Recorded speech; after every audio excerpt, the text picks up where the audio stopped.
na área das saídas do corpo, e isso eu vi muitas vezes, e muitas pessoas têm muito medo disso, uma pessoa está saindo do corpo. Ela tem um campo energético que se dilata de 4 a 6 metros em torno. Não é a aura, aquela colorida que vai vários metros. É o campo energético do corpo, do pretérico. Ele se distende, formando uma cúpula de energia, 4 a 6 metros em volta do corpo humano. Então a pessoa está fora do corpo e está dentro do perímetro dessa aura, flutuando sobre o corpo. Tecnicamente ela está fora do corpo, mas não está livre do raio de ação que exerce um efeito energético sobre ela. Está muito próxima, está dentro do campo energético. Então, muitas vezes ali, antes que ela ganhe a altura ou ascensão para outro plano, ali uma entidade obsessora que às vezes estava no ambiente ou à distância projeta uma barreira de vibrações escuras na frente da pessoa para embarrear a saída dela, a ascensão dela para fora do campo energético. E aí a pessoa cai para dentro do corpo e perde a experiência que poderia abrir horizontes para ela e evolução de tal forma que aquela entidade não teria mais acesso a ela por obsessão. Então, o que o obsessor faz? Ele aborta a experiência do projetor ou projetora jogando uma barreira escura, seja dentro do campo energético ou quando a pessoa acorda paralisada na catalepsia projetiva, ele projeta essa barreira por cima da pessoa, para a pessoa ficar com medo, contrair e não sair, e assim não abrir a possibilidade de crescimento que aquela saída do corpo acarretaria para ela. São muitos os relatos. A defesa é sempre irradiar uma luz, seja em relação àquela nuvem escura, seja essa barreira, luz, pulsa a luz com confiança, o pensamento elevado, nada de julgamento, nada de clima de briga, não chega e arrogantemente fala, eu vou estourar essa coisa escura. Não, você vai irradiar teu sentimento legal, tua energia em nome da luz. A luz não agride, a luz não ataca, a luz não doutrina. A luz irradia sentimento alto, renovação, transmutação e melhoria. E outra, ao irradiar a favor de alguém, lembra, aquele alguém que está ali precisa crescer e você está ajudando. Agora, você também precisa crescer e eu também.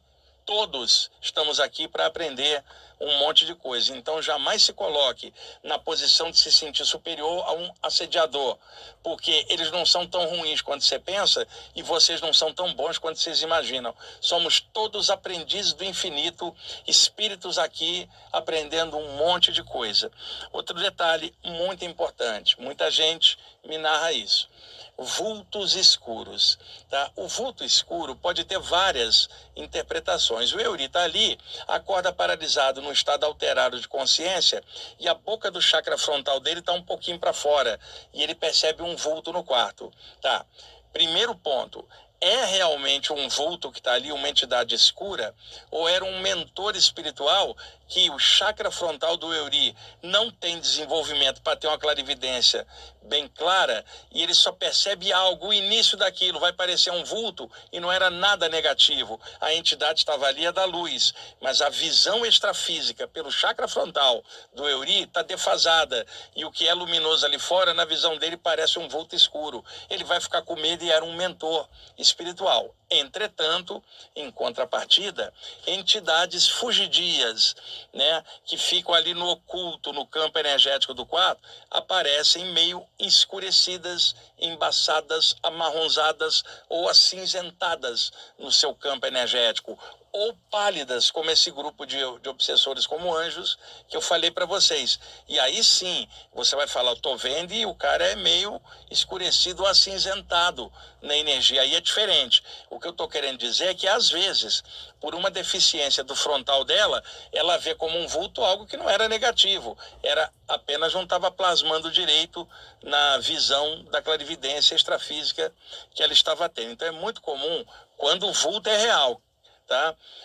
Uma entidade se aproximar, a pessoa está paralisada, está no estado alterado, e aí ela vê como se fosse uma coisa escura, um vulto escuro ficando por cima dela, aí ela se apavora. Isto não é motivo de pavor, essa entidade não pode fazer nada com você, simplesmente está se aproveitando de um estado alterado, que você está percebendo algo mais e explorando seu medo, sua ignorância, porque se eu estou deitado e aparece algo escuro, eu já pulso luz na hora, é automático, pelos chakras, pelas mãos, mesmo que eu esteja paralisado, o campo inteiro já vibra. fibra, porque essa é a função correta. Irradiar luz, qual é o problema?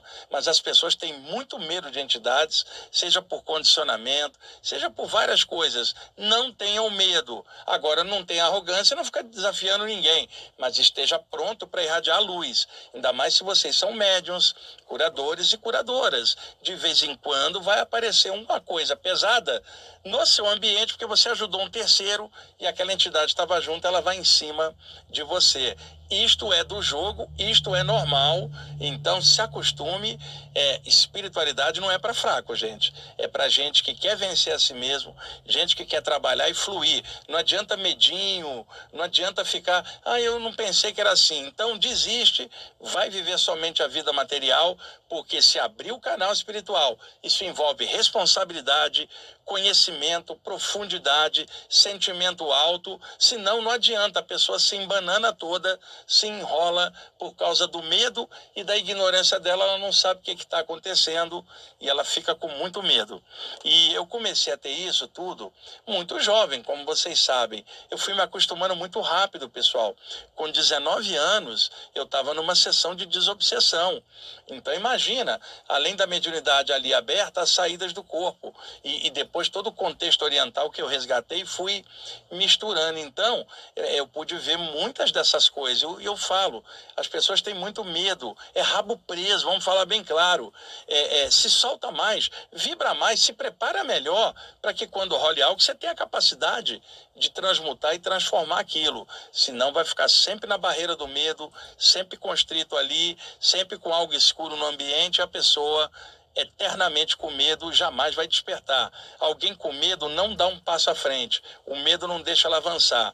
E para mexer com a parte espiritual é equivalente a levantar o véu da ignorância e enfrentar o que tiver do outro lado do véu. Era isso que era chamado no ocultismo egípcio, levantar o véu de Ísis, e lá na Índia, levantar o véu de Maia, que é levantar o véu da ignorância, que impede a gente de ir em frente, de encarar a luz de frente. E no Antigo Egito, havia uma metáfora esotérica de que quando você levantava o véu do rosto de Ísis, a esposa de Osíris, e mãe do Horus, a mãe divina no contexto egípcio, quando você levantava o véu dela, você via uma caveira. E aí a pessoa fala, que isso? A caveira representa a morte da ignorância dela. Logo depois plasma o rosto da linda Ísis, a mãe divina, dando a mão e levando você para cima. Mas primeiro vai ter que vencer o medo, enfrentar aquela caveira, e é a sua ignorância, a morte do seu ego, e transformar isso em luz e tocar a bola. E o que significa uma caveira para um espírito, Euri? Caveira tem a ver com o corpo físico, o cadáver, a carne diluir, só ficou o sistema esquelético e tem uma caveira. Euri, por trás de cada rosto tem uma caveira, que é a estrutura óssea do rosto, por detrás da pele e da carne. Então, falar para um espírito que está em outro plano de caveira é uma babaquice, porque o cara está em outro plano, ele não tem forma física. Que caveira, o caramba, né? As pessoas, elas ficam com medo danado, cara. Você já imaginou o que uma caveira significaria lá no plano espiritual, que é pura luz? Nada. Caveira tem a ver com o plano físico.